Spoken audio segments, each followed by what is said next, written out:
nhớ son sợ đào. Lo bé cỡ leo ok. I o p blau chi trào xa nhì chua cạo.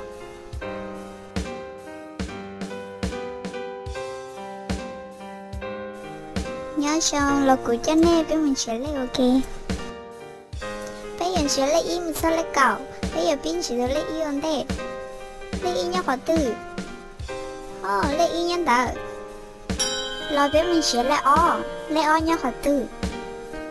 Lấy o nhân tờ. Lo bé mình sẽ lấy p nhớ khó từ. Lấy p nhân tờ. Lo bé mình sẽ lấy blau nhớ khó từ. Lấy blau nhân tờ. Lo bé mình sẽ lấy chi nhớ khó từ. Lấy chi nhân tờ. Nêu ta trong cơ lì. Lo bé mình sẽ lấy trao nhớ khó từ. Lấy trao nhân tờ.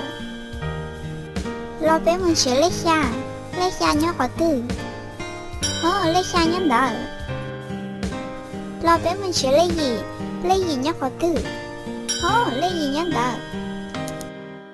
Lo bé mình sẽ lấy chua nhớ khó từ. Lấy chua nhân tờ. Lo bé mình sẽ lấy cào nhớ khó từ. Lấy cào nhân tờ. Nên sẽ lấy tao trong hành lý. Lo bé ta khắp một số lấy ý sẽ lấy cào để ý trong gì.